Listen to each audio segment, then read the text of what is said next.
5 septembre 2008, expérience 41, esprit et fantôme.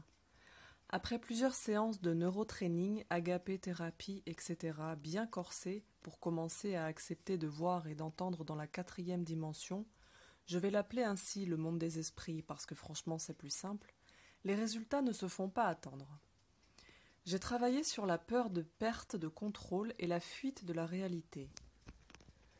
Pour info, travailler à l'excès, faire des jeux vidéo toute la journée, faire du sport à outrance, ne voir que dans le plan du dessus, c'est une fuite de la réalité. C'est la spécialité des hommes de manière générale et je ne fais pas exception. Je suis passée par toutes les phases explicitées ci-dessus.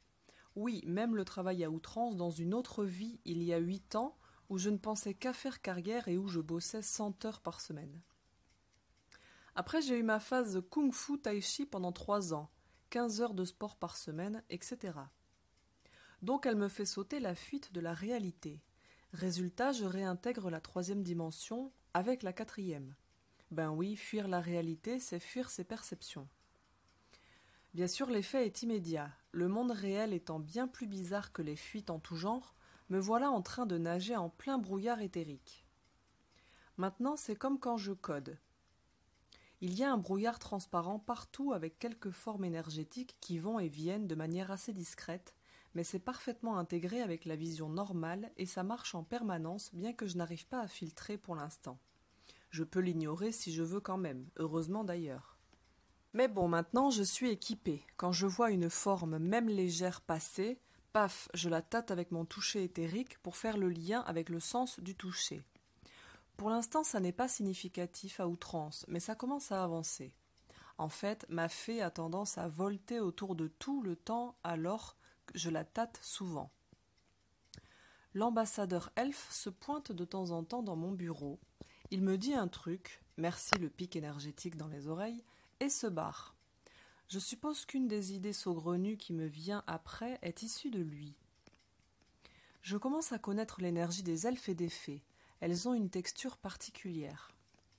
J'ai envoyé aux autres ma photo d'arbre tordu pour avoir la correction de mon tâtage. Apparemment, il y a bien un vortex qui tourne à droite, intersection de 2 lignes positives du réseau Hartmann ou un truc du genre.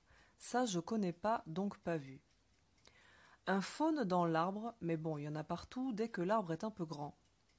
Le gardien du vortex est la fée, par contre l'elfe n'est que de passage apparemment. Mais bon, il aime pas les paparazzis quand même, on dirait. Il y a quand même une entité humaine négative, un fantôme quoi. Effectivement, je n'avais pas checké les entités humaines négatives. Alors bon, je décide d'essayer d'aider le fantôme. Ça a été le chant du cygne de mon syndrome Sauvons le monde, je crois. J'essaie de communiquer en le faisant déplacer. C'est lourdingue, mais bon, au moins c'est fiable pour moi. Résumé. Il veut bien discuter.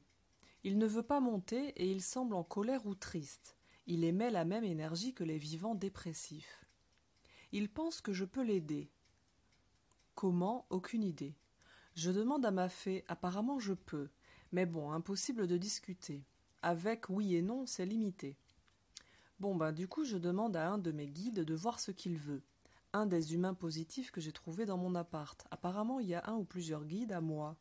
Et celui qui est plein d'amour et me souffle toutes les conneries que je rajoute dans mes textes est apparemment celui qui m'a tâté de partout. Franchement, c'est malin au passage. J'essaie d'envoyer un ange. Aucun résultat, il veut toujours pas monter. Les anges et les archanges ne se mêlent pas des affaires entre humains apparemment. C'est pour ça qu'un guide c'est plus simple pour négocier ce genre d'affaires.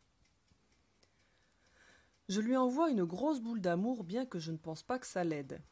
Bon, je laisse courir, je sais pas quoi faire de plus, c'est l'heure de la pause. Sur ce, je vais m'acheter à manger. En sortant, je vois un gros monsieur du coin de l'œil sur ma droite dans la rue, je tourne la tête pour lui dire bonjour, et je le vois plus. Je tâte par curiosité, c'est bien lui, mon fantôme. Je vois rien, mais je le touche. Du coup, ça fait tilt dans ma tête. Très souvent, j'ai l'impression de voir quelqu'un du coin de l'œil ou quelque chose. Je tourne la tête et puis plus rien. Je me suis toujours dit que c'était parce que j'avais trop d'imagination. Mais maintenant, je peux utiliser le toucher éthérique pour voir s'il y a quelque chose et ça change tout. En fait, je comprends pourquoi je refoule la clairvoyance. Parce que du coin de l'œil, ce type aurait pu aussi bien être quelqu'un d'ordinaire. Si je me mets à voir les fantômes comme les gens normaux, ça risque carrément de poser un petit souci de fonctionnement. Bon, sur ce, je reviens après m'être acheté à manger, plus personne. Je cherche mon fantôme, je ne le trouve plus. Je demande à ma fée. Apparemment, il est monté. Le type savait pas qu'il était mort, et c'est mon guide qui lui a expliqué pour qu'il accepte de monter. Je traduis, mais bon, j'ai dû tâter ma fée dans tous les sens pendant 10 minutes pour déduire ça, et je suis pas totalement sûre, disons, qu'il est plus là, et c'est le principal. Bon ben c'est le bordel, il y a de tout dans mon bureau, et j'ai l'impression que ma fée me fait la tête. Soit je comprends rien, soit il y a un truc. En fait, le soir, à tête reposée, je comprends que ma fée en a marre de faire le pendule oui-non. Elle est là pour m'apprendre à communiquer avec les esprits, et j'ai tendance à m'en remettre à mon sens du toucher au lieu d'écouter. Donc faut que je prenne la peine d'écouter maintenant, sinon je vais avoir droit à la grève. J'en profite pour faire une petite remarque. Je remonte entre autres ce qui a été dit en stage de géobiologie sur la question. Depuis que je me mets à toucher les esprits, je m'aperçois qu'il y en a une quantité astronomique partout. Et encore, je me contente des esprits de la nature, des esprits humains, des anges et des archanges. Si je rajoute les non-humains, je peux laisser tomber.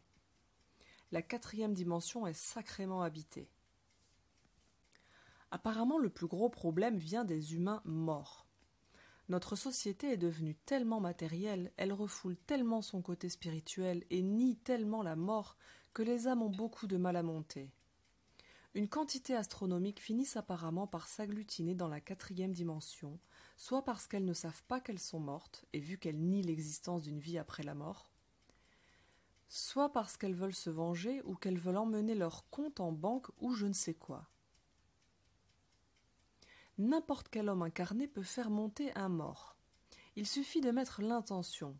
Tu imagines un tunnel de lumière, ça le crée même si tu le vois pas, et le mort monte s'il veut, ou bien tu appelles un ange. Ils interviennent toujours du moment que le type veut monter. Après, on peut aussi essayer de raisonner un mort pour lui expliquer qu'il faut qu'il monte. Parce que s'il traîne près d'une source d'énergie ou qu'il s'attache à quelqu'un, ça peut durer vraiment longtemps. Vu que la 3e dimension approche de plus en plus de la 4e, beaucoup de gens commencent à voir ou ressentir même fugitivement les esprits ou les morts. Dans ce cas, pensez à ce réflexe simple, que nous serons tous contents qu'on ait avec nous si un jour on se paume dans la 4e dimension. Un petit tunnel de lumière et hop, après si le mort veut pas monter, c'est son affaire.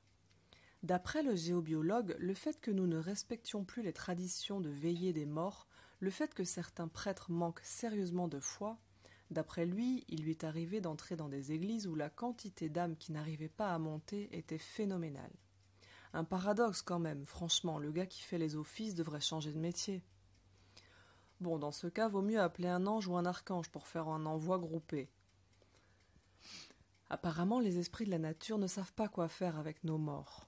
Ils ne peuvent pas les obliger à monter et les anges et archanges ne vont pas contre le libre arbitre. Donc aider les morts qui traînent chez eux est apparemment un service qu'ils apprécient. Après, on peut prendre son bâton de pèlerin pour aller expliquer à 2 chevaliers qui se battent encore en plein milieu d'un vortex qu'ils sont morts et qu'il va peut-être falloir songer à y aller, mais bon, faut être motivé.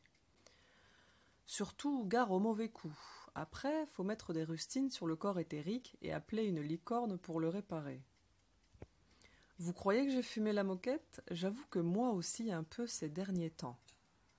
Mais non, il paraît que c'est avant que je fuyais la réalité, quand je refusais de voir ça et que je bossais 100 heures par semaine. Ne vous inquiétez pas, un jour nous y serons forcément dans la 4e dimension.